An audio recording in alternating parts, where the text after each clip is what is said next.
Bom, aí você percebeu que teu paciente, ele é um paciente elegível para evoluir para um teste de respiração espontânea. Bom, como fazer? Bom, o teste de respiração espontânea, ele é um teste utilizado para verificar se o paciente é capaz de respirar sem ou com um mínimo de auxílio do ventilador mecânico durante 30 a 120 minutos. O que é utilizado para fazer o teste de respiração espontânea? Pode ser utilizado o tubo T mais oxigenoterapia, recebendo uma FO2 menor ou igual a 40%. Pode ser utilizado o modo CPAP, onde a gente coloca uma PIP de 5 a 7 centímetros de água e uma FO2 menor ou igual a 40%.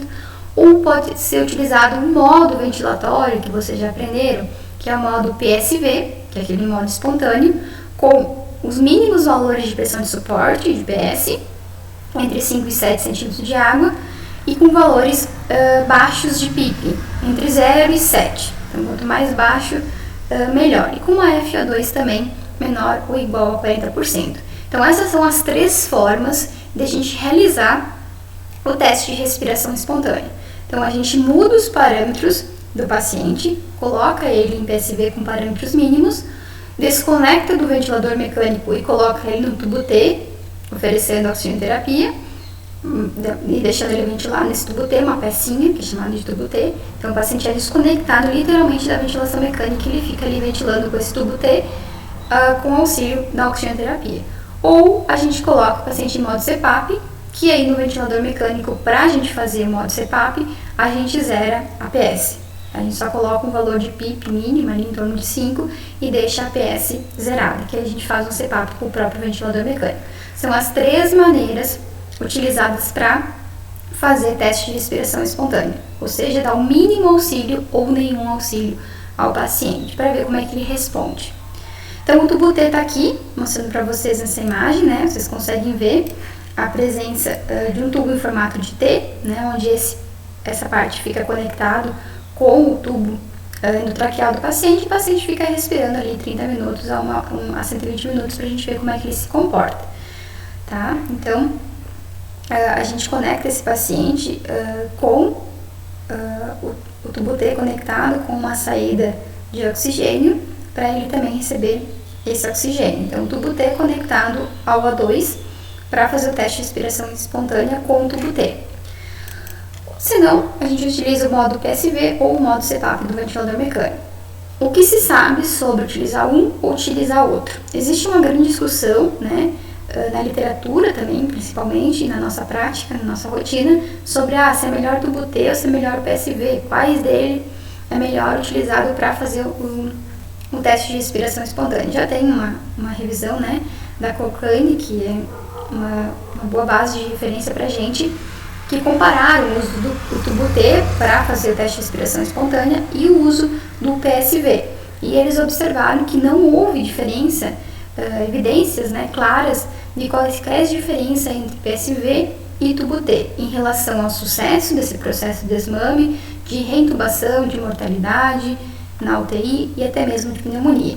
Então a gente sempre preconiza utilizar aquele que é de mais rotina do ambiente hospitalar que você já está trabalhando, né? E aquele que você também compreende mais como é que ele funciona e sabe fazer melhor. Então não existe ainda hoje uma sobreposição, como a gente fala nos modos, né? Entre tubo T e PSV. Existem alguns artigos que falam mais a favor de um, outros que falam mais a favor de outro. Mas o objetivo do teste de respiração espontânea é desconectar o paciente da ventilação mecânica usando o tubo T ou utilizar o modo PSV com a menos instrução possível do ventilador mecânico para ver como é que o paciente se comporta. Bom, a gente tem um protocolo de prontidão, né, do teste de respiração espontânea. O que é essa prontidão do teste de respiração espontânea? É ver se o paciente está mantendo drive ventilatório, então está iniciando o ciclo ventilatório, se ele mantém a saturação maior ou igual a 90%, lembrando aqui que tem os casos de pacientes crônicos, que a gente considera 88% de manutenção de saturação, se ele está bem mantendo uma saturação desses parâmetros com um FO2 menor ou igual a 40, se ele está recebendo uma PIP menor que 8, né? Menor ou igual a 8, que é o ideal. Tem algumas literaturas que trazem menor que 10, mas o ideal é quanto menor possível, melhor. Sem isquemia miocárdica ativa, então não está com nenhum caso de infarto nesse momento. Está com RAS entre menos 1 e mais 1, sem uso de vasopressor ou dose mínima desse vasopressor para manter a pressão, o paciente realiza o teste de respiração espontânea. Lembrando, né, que além disso ele tem que passar por todos aqueles critérios de elegibilidade antes. Realiza o teste. Tá? Se esse paciente passou, próximo passo, extuba. Né? Passou pelo teste de respiração espontânea, ficou lá 30 minutos, a 1h20 sem apresentar nenhum sinal de falha a esse teste. Então ele manteve drive, manteve saturação, manteve FO2, não precisou aumentar, conseguiu manter uma PIP baixa, não teve sinal de isquemia, o RAS manteve entre menos 1 e mais 1 e está usando vasopressor mínimo. Passou no teste, não apresentou sinal de aumento de frequência respiratória, não apresentou uso de musculatura acessória, o paciente passou do teste de respiração espontânea. Passando o teste, ele vai para a extubação. Vamos tirar essa via aérea artificial. Tá? Então, o desmame é o processo de deixar ele em ventilação espontânea para ver o mínimo de suporte necessário, no caso do PSV, para ver se ele tolera. Né? Tolerou, ele passou no teste, aí a gente estuba. Tá? Se ele realizou o teste, vocês passaram ele, acharam que ele tinha elegibilidade, ele foi e fez o teste. Mas, quando ele foi fazer o teste de respiração espontânea, ele apresentou agitação, sinais de desconforto respiratório, começou a desaturar, começou a apresentar rebaixamento do nível de consciência, começou a apresentar arritmia, começou a ter toda uma descompensação, usar musculatura acessória, aumento de frequência respiratória, né? Esse paciente, ele não passou no teste de respiração espontânea. A gente retorna esse paciente para o modo PCV e aumenta os parâmetros, para dar um conforto também para esse paciente, porque ele acabou de ter uma falha no teste de respiração espontânea, tá? Quais são os sinais de intolerância ao teste de respiração espontânea? Então, o paciente está lá com todos os critérios de elegibilidade, vocês fazem o teste, mas ele não passa no teste. A gente observa que esses pacientes, quando não toleram o teste de respiração espontânea, porque eles começam a apresentar sinais de desconforto respiratório, sudorese, cianose, rebaixamento do nível de consciência, até mesmo alguns laringos, espasmo, né, aquele barulho de fechamento da laringe, apresentam aumento da frequência cardíaca, arritmias, alteração de pressão sistólica e também alteração de frequência respiratória, começam a apresentar o índice de respiração rápida superficial, lá o índice de Toby acima de 105 ou um aumento muito gradativo em relação ao valor anterior, acima de 20%, começa a desaturar abaixo de 90%, apresenta pressão arterial de gás carbônico acima de 50 mg de mercúrio, ou uma alteração para mais que 8 do que estava anteriormente, e ele apresenta uma pH menor que 7,32 ou uma redução de 0,07 do valor anterior. Então, esses são os principais sinais de intolerância ao teste de respiração espontânea. Para a gente dizer que o paciente teve sucesso no desmame, é diferente de sucesso na extubação, certo? Sucesso do desmame é aquele paciente que tolerou o teste de respiração espontânea, então não é esse paciente aqui que apresentou esses sinais, tá? Então o paciente foi elegível para fazer o desmame, ele foi para o teste de respiração espontânea e ele passou. Então isso é sucesso do desmame, ele passou para o teste de respiração espontânea. Porém, ele ainda não foi estubado, tá? Então o sucesso da extubação é outra parte. Então o sucesso do desmame é o paciente, né, que tolerou bem o teste de respiração espontânea antes de ser submetido à extubação, tá? Recomendação: após um teste de respiração espontânea bem sucedido, deve ser avaliado se as vias ainda permanecem pérvias e se o paciente é capaz de proteger. Vou mostrar daqui a pouquinho para vocês como é que a gente avalia isso. Então, o paciente passou no teste de respiração espontânea, antes de prosseguir para a extubação, a gente precisa garantir que esse paciente está sendo capaz de proteger a via aérea, tá? Já vou explicar para vocês como é que a gente faz isso. O que é falha no desmame? É o paciente que eu citei os critérios anteriormente. Aquele paciente que teve um insucesso no teste de respiração espontânea, tá? E aí a gente aumenta os valores em PSV, né, para manter um conforto, espera-se 24 horas e aí realiza o teste de respiração espontânea novamente. Tá? A gente dá 24 horas de descanso para o paciente, porque ele acabou falhando, ele teve um insucesso no teste de respiração espontânea, a gente espera para fazer o teste novamente. O que é considerado, né? O que são as principais situações de falha do desmame, além daquelas situações de sinais de intolerância, né? O que são as principais causas de falha nesse processo de desmame ou insucesso no teste de respiração espontânea? Temos que tentar, quando isso acontece, corrigir as causas reversíveis de falência, ou seja, tentar identificar por que esse paciente não passou no teste de respiração espontânea. O que aconteceu durante o teste de respiração espontânea que fez com que esse paciente falhasse, que fez com que esse paciente esteja um insucesso nesse processo do teste de respiração espontânea. Verificar se ele está com, quanto é que está a analgesia dele, quanto é que está a sedação desse paciente, se foi feita a correção hídrica, a história lá do balanço hídrico, se ele está com o balanço hídrico zerado ou se não está zerado, se ele não está recebendo muita sedação, muita analgesia, por isso que ele não está respondendo ao teste de respiração espontânea. Daqui a pouco é um paciente que está fazendo broncoespasmo, a gente não percebeu, então precisa utilizar broncodilatador com esse paciente. É um paciente que está com isquemia miocárdica, está tendo um infarto, né, e a gente talvez não percebeu, por isso que ele não está respondendo bem. Ou alguma doença que pode fazer com que esse paciente não evolua bem durante o processo do teste de respiração espontânea, tá? Os testes de respiração espontânea, eles devem ser feitos no intervalo de 24 horas, então muita atenção a isso, tá? Fiz o teste, o paciente teve falha no teste, ou a gente chama de falha no desmame, né? Não teve sucesso no desmame, a gente aguarda 24 horas e repete esse teste. Existe uma classificação, né, que a gente fala, esse foi um desmame simples. É aquele paciente que tem sucesso após o primeiro teste de respiração espontânea. Então, eu elegi meu paciente para fazer o teste de respiração espontânea, teve sucesso, esse é meu paciente que teve um desmame simples. Um desmame difícil é aquele paciente em que ocorreu uma falha na primeira tentativa do teste de respiração espontânea e ele requer 3 testes de respiração espontânea ou até 7 dias para obter sucesso na extubação. Então, o sucesso final para até conseguir extubar esse paciente demora no mínimo 3 tentativas de teste de respiração espontânea ou até mesmo 7 dias, para daí depois o paciente ter sucesso nesse processo. Então, esse é um desmame que a gente chama de desmame difícil. O desmame prolongado é aquele paciente que requer mais de 3 tentativas de teste de respiração espontânea ou mais de 7 dias para obter o sucesso na extubação. Então, a gente consegue classificar simples, aquele paciente que tentei e consegui. Difícil, tentei uma vez, não deu certo, tentei a segunda, na terceira eu consegui, né? Ou demorei até 7 dias para conseguir isso. E o prolongado é aquele que vai além de 7 dias ou mais de 3 tentativas de teste de respiração espontânea sem sucesso. Bom, e agora, né? Supomos que o paciente de vocês é o paciente do exemplo que eu citei anteriormente. Elegi ele, tudo direitinho, até quis calcular os preditores, calculei, deu tudo certo.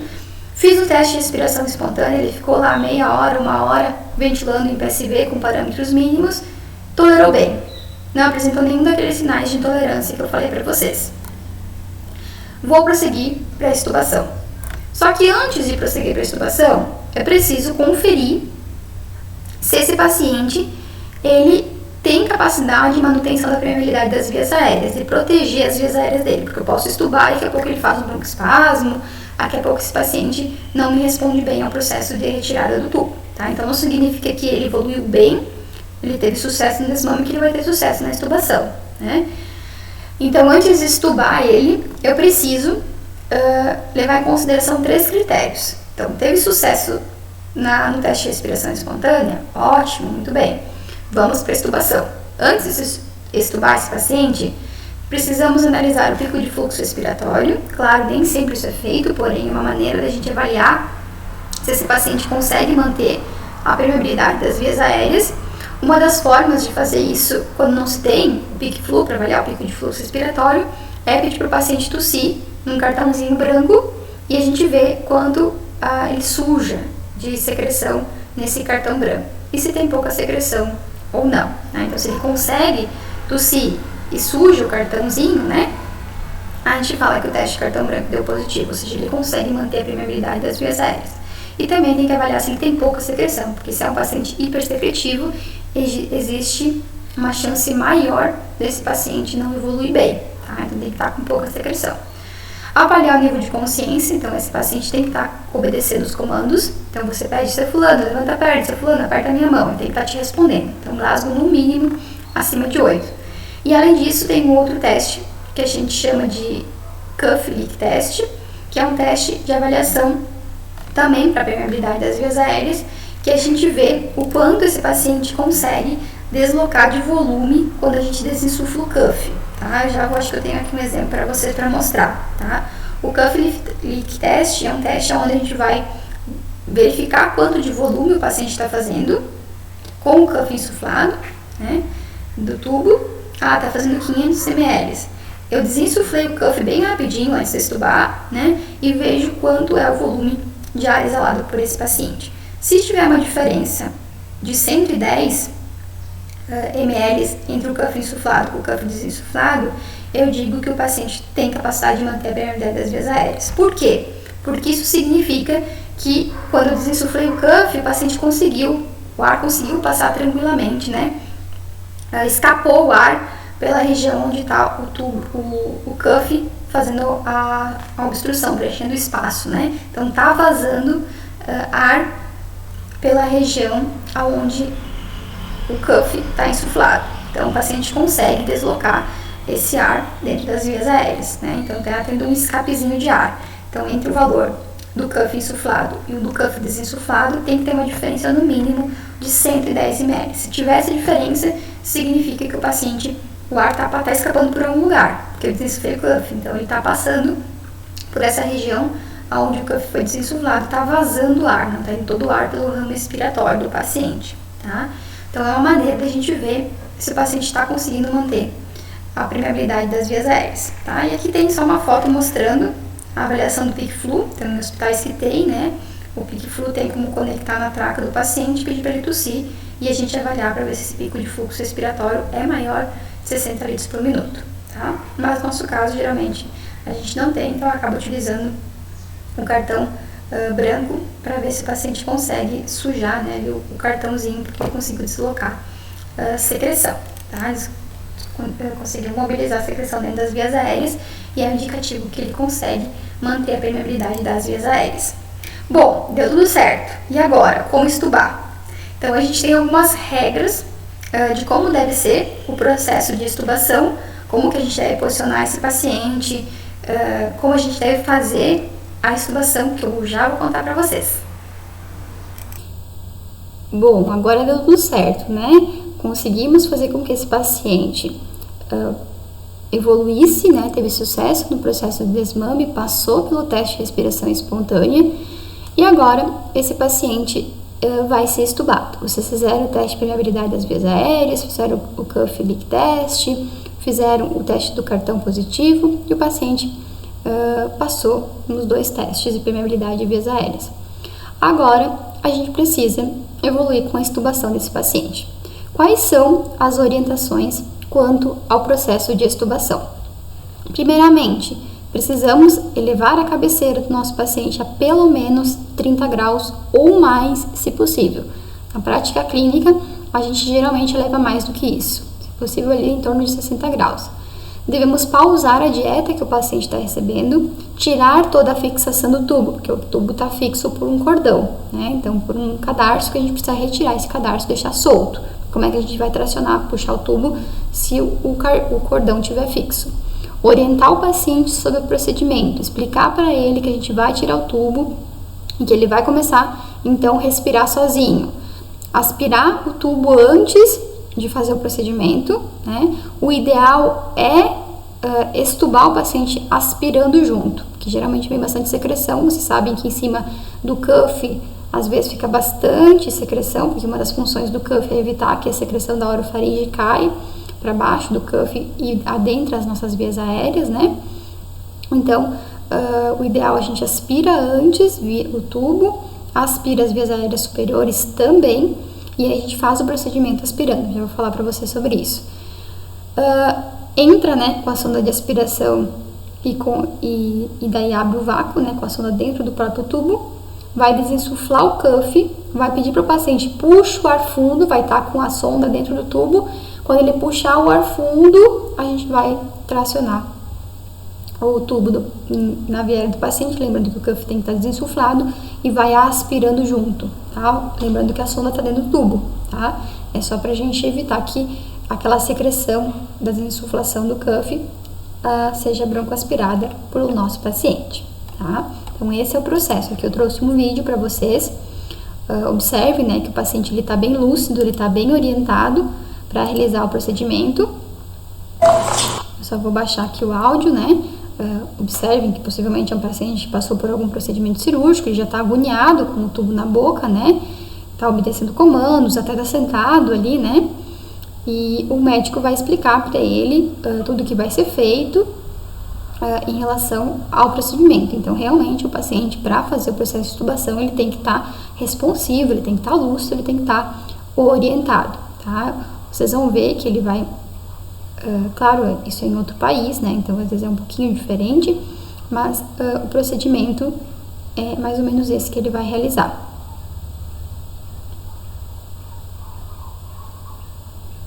Ele está conversando com o paciente, explicando, ele vai fazer a ausculta, né?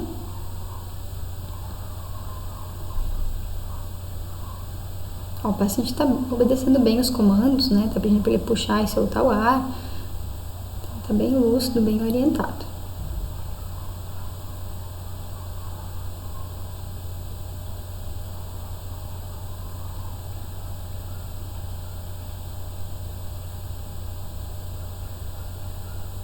Agora, ele vai aspirar, vai conectar o vácuo, né? Já está conectado ali.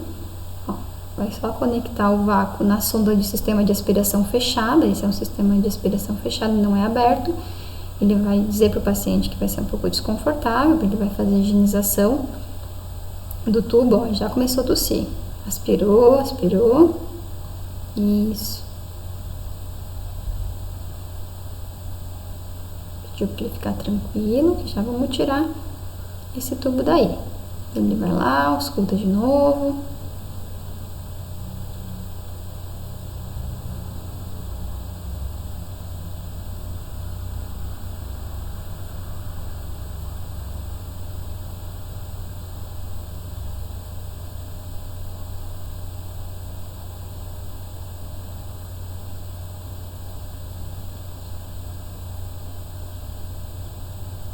Vai aspirar a boca, né? Esse é um aspirador um pouco diferente do que a gente tem aqui no Brasil.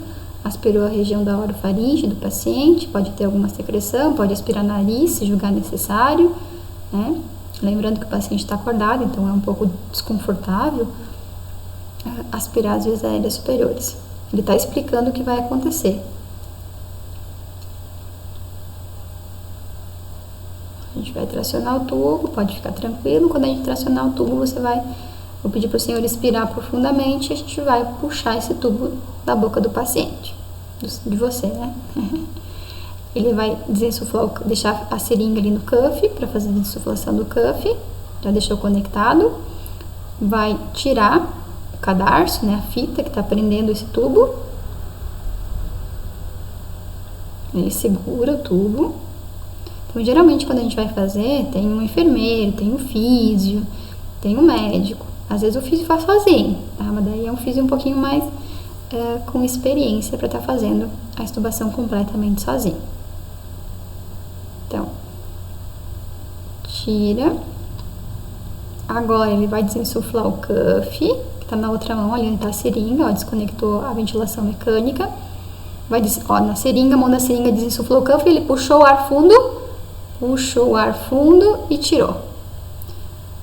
Isso, aí vai lá e aspira de novamente, tá? Então tem gente que faz a aspiração depois e tem gente que prefere já tracionar o tubo com aspiração, tá? Então isso depende de preferência também dos profissionais, tá?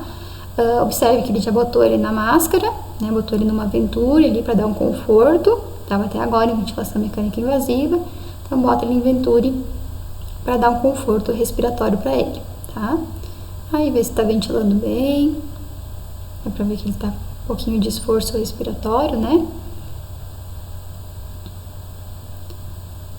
Isso, pronto, foi estubado. E agora ele vai ficar acompanhando esse paciente para ver se vai dar tudo certo, né? Se ele vai tolerar bem esse processo de estubação. E aí, se ele não apresentar nada nas próximas meia hora, 1 hora, tudo certo. O que pode acontecer é, às vezes, o paciente vir a falhar nesse processo e ter que reentubar novamente. Por isso que a escolha, os critérios utilizados em todo esse processo tem que ser bem cuidadoso e vocês têm que prestar muita atenção, tá? E o médico orienta ele, né? Faz toda a orientação final em relação ao procedimento. Bom, a gente considera, né, o sucesso da extubação agora, não é? O sucesso do desmame. Quando ocorreu a retirada da prótese endotraqueal, o tubo, né, ou pode ser também da traqueostomia, sem necessidade de uma reintubação ou de VNI nas primeiras 48 horas. Então, foi aquele paciente que, por exemplo, nosso amiguinho aí do vídeo, retirou o tubo e não precisou de reintubação, ser entubado de novo, ou de uma ventilação mecânica não invasiva, de uma VNI nas primeiras 48 horas. Isso é considerado sucesso da extubação, que é diferente do sucesso do teste de respiração espontânea, sucesso do desmame que a gente conversou anteriormente. Quando o paciente tem um desmame difícil ou prolongado, que foi aquelas situações que eu falei para vocês anteriormente, precisa mais de 3 testes de respiração espontânea, até 7 dias ou mais que 7 dias para conseguir fazer o desmame, né, desse paciente, de forma com sucesso, a gente considera um desmame difícil ou prolongado. O que deve ser feito? Bom, já está bem estabelecido que as principais causas de falha na retirada da ventilação mecânica pacientes que apresentam idade acima de 65 anos, igual ou maior que 65 anos, apresentam algum tipo de disfunção diafragmática, ou seja, fraqueza de musculatura diafragmática. Para isso, precisamos realizar, até botei do lado, né, treinamento muscular respiratório e mobilização precoce desse paciente na UTI. Pacientes que apresentam presença de delírio, depressão e ansiedade, então são pacientes que tendem a ter um desmame difícil ou prolongado, e aí temos que lançar mão de estratégias de humanização e utilização de psicotrópicos, né, para tratar essa ansiedade, essa depressão. Pacientes com tosse ineficaz e excesso de secreção, então aí cabe a nós, fisioterapeutas, trabalhar na assistência à tosse e na eliminação e limpeza broncopulmonar do nosso paciente. Distúrbios hidroeletrolíticos e ácido básico, então negativação desse desequilíbrio, desse balanço hídrico, que foi aquilo que eu falei para vocês, que é um controle da enfermagem associado com o médico, né? E também o controle da quantidade de ácidos e básicos lá pelo controle do pH do nosso organismo. Distúrbios cardíacos, respiratórios, neurológicos e psiquiátricos não compensados. Então, tentar otimizar essas situações que podem vir ser causadores de falha no processo da retirada da ventilação mecânica. Tá? Então, a gente sempre que acontecer uma situação de falha, de insucesso no teste de respiração espontânea, a gente precisa identificar o que causou essa falha. Porque a gente simplesmente fala, o paciente teve insucesso no teste, ele não teve sucesso no processo do desmame, um desmame difícil, um desmame prolongado. Mas por que é um desmame difícil, um desmame prolongado? A gente precisa investigar o motivo desse desmame difícil ou prolongado.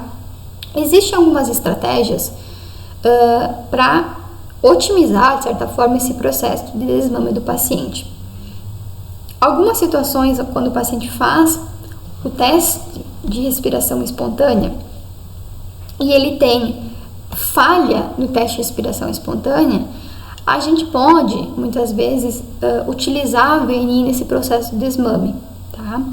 Ele teve sucesso no desmame, de certa forma, né? Ele passou no teste de respiração espontânea inicialmente, mas aí, durante o processo do teste de respiração espontânea, ele pode ter falhado. Então, supomos que ele estava bem, porém, lá para o final do teste, ele falhou.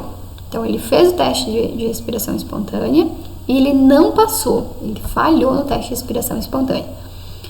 Em algumas situações bem específicas que a gente quer evoluir com a extubação desse paciente, a gente pode utilizar a ventilação mecânica não invasiva, VNI, como uma facilitadora. Isso é exclusivamente para pacientes DPOC. Então, só existe uma recomendação, por exemplo, o paciente falhou no teste de respiração espontânea, teve um insucesso no desmame, mas a gente quer evoluir com a extubação desse paciente. Já está muito tempo, já está um desmame arrastado, está um desmame difícil. A gente pode extubar e utilizar a VNI como facilitadora, tá? Tira da ventilação e coloca na VNI. Porém, isso só é recomendado em situações de paciente DPOC que tem uma concentração de CO2 acima de 45 milímetros de mercúrio. Quando o paciente faz o teste de respiração espontânea e ele tem um sucesso nesse teste, existe uma situação que a gente pode utilizar a VNI como preventiva. Então, tirou, estubou e coloca o paciente na VNI. Isso é chamado de VNI preventiva. Quando é que pode ser utilizado isso? É recomendado em pacientes com fatores de risco para falha respiratória. Então, é um paciente que já tem alguma situação, algum daqueles riscos para falha, identificados, bem identificados pelos profissionais, e ele passou no teste de respiração espontânea, ele teve sucesso no teste de respiração espontânea, e a gente pode evoluir com a extubação utilizando a VNI de forma preventiva, desde que esse paciente tenha um fator de risco para falência respiratória. Fraqueza muscular respiratória, é um paciente que ficou bastante tempo em ventilação mecânica, a gente pode utilizar a VNI como preventiva. O paciente, outra situação, o paciente teve sucesso no teste de respiração espontânea, ele passou, mas teve, e depois do teste, desse sucesso do teste de respiração espontânea, ele evoluiu com uma insuficiência respiratória. Se ele evoluiu com uma insuficiência respiratória depois do sucesso do teste de respiração espontânea, eu posso utilizar a VNI como algo curativa, tá? Porém, a VNI curativa, ela não tem evidências ainda, ela deve ser utilizada apenas em pacientes, por exemplo, cirúrgico, tá? Sem evidências de benefício, exceto em pacientes cirúrgicos, ou seja, aquele paciente que foi para cirurgia, teve um sucesso no teste de respiração espontânea, ele evoluiu para uma extubação e aí do nada ele apresentou uma insuficiência respiratória. Posso utilizar a VNI antes de reentubar esse paciente, né? Posso utilizar ela como curativa se for um paciente cirúrgico, tá? Se ele passou no teste de respiração espontânea, teve sucesso no teste, fez o teste, teve sucesso e não evoluiu com falha, né? Não precisou usar a VNI preventiva, a VNI curativa ou a VNI facilitadora, a gente fala que esse paciente teve um desmame bem sucedido após 48 horas, né? Então, o paciente teve sucesso no teste de respiração espontânea e conseguiu ser extubado, então o paciente teve um desmame de certa forma fácil, né? Principalmente se for em 24, 48 horas após a primeira tentativa, e aí não precisa se utilizar a VNI, tá? Então a VNI ela pode ser utilizada no processo de desmame do paciente, desde que utilizado nessas situações. O paciente falhou, mas é um paciente que a gente quer tirar da VNI, é um DPOC. Quer tirar da ventilação mecânica invasiva e a gente sabe que ele responde bem à VNI, DPOCzão, né? Pode usar. O paciente evoluiu com sucesso no teste de respiração espontânea, mas a gente sabe que ele tem alguns riscos de evoluir com a falência. Após a extubação, a gente usa a VNI preventiva.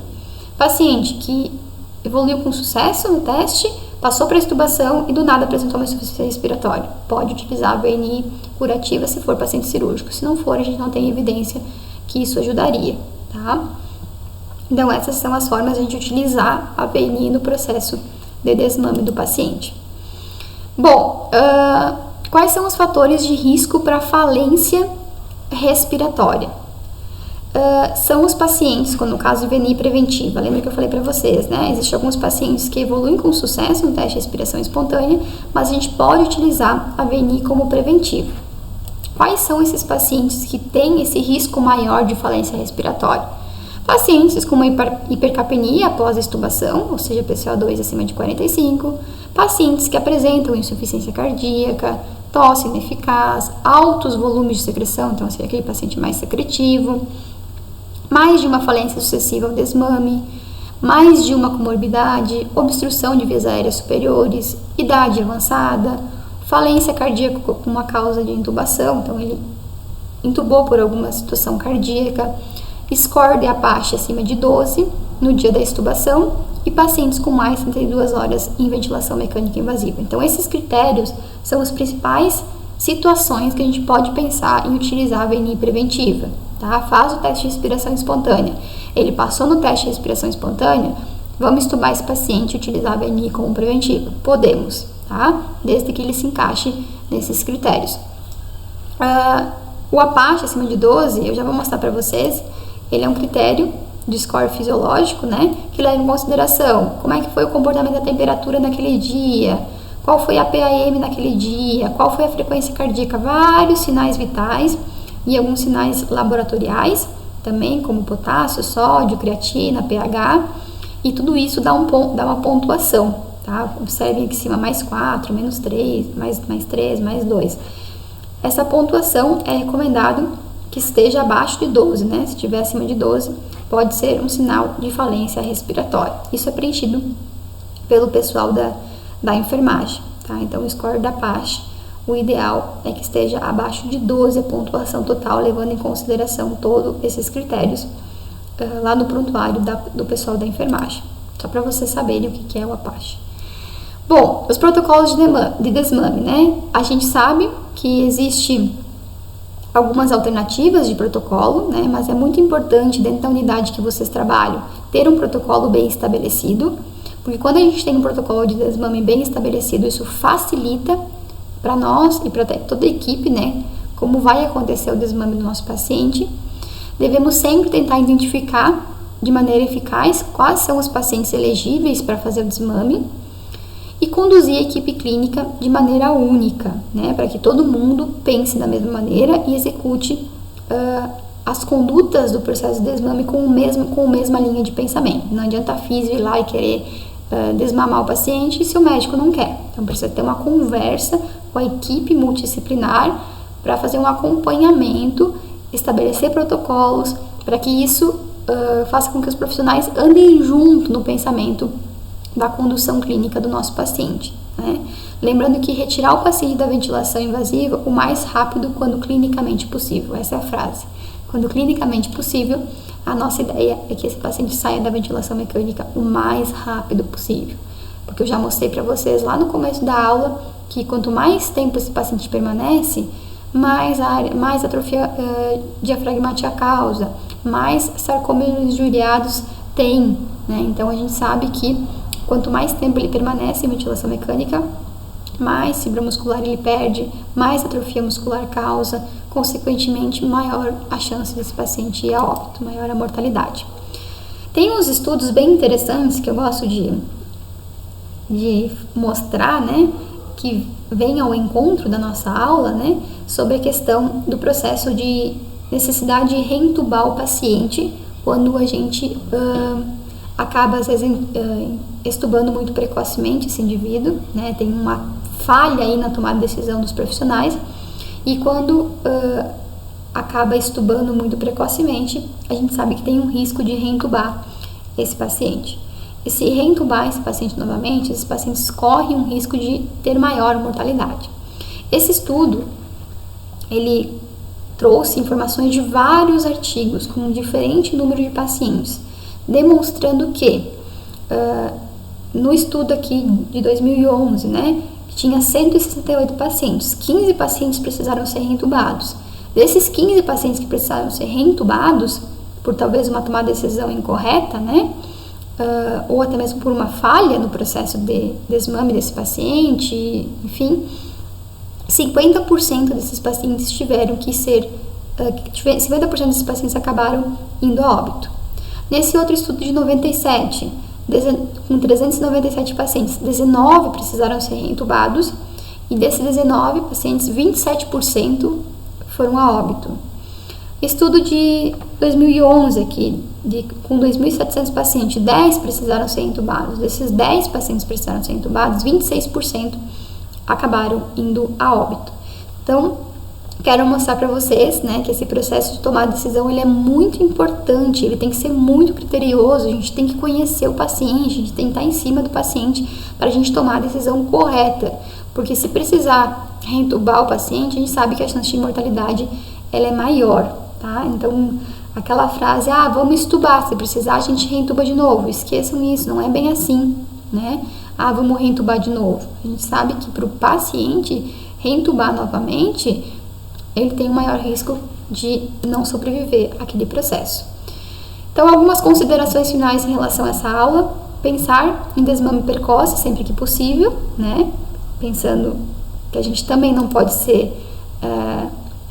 realizar isso muito precocemente para a gente não correr esse tipo de risco, né? De ter que reentubar o paciente de novo.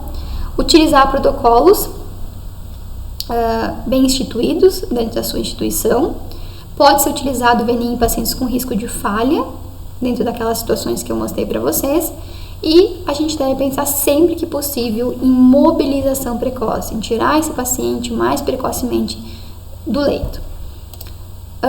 Bom, aqui eu deixo uma frase para a gente finalizar essa nossa imersão em ventilação mecânica, que qual é o melhor método, né, para monitorização do desmame à beira-leito do nosso paciente. Então, o melhor método para monitorar o desmame do nosso paciente à beira-leito é um profissional de excelência à beira-leito. Então, procurem sempre essa excelência, né? Procurem serem bons no que vocês fazem para que vocês consigam dar o que vocês têm de melhor ao paciente e conseguir mudar aquele desfecho, né? Evitar que o paciente fique em ventilação mecânica, que ele tenha fraqueza muscular respiratória, fraqueza muscular periférica, que o processo de evolução dele seja arrastado, né? Então, sejam profissionais de excelência para que vocês consigam fazer a diferença na vida dos pacientes de vocês, né? Eu sempre gosto de falar, aquele paciente que está ali sobre ventilação mecânica,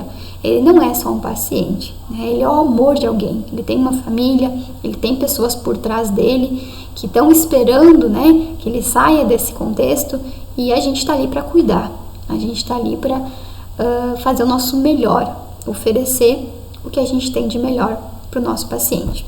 Então, muito obrigada pela atenção de vocês e a gente se vê em breve.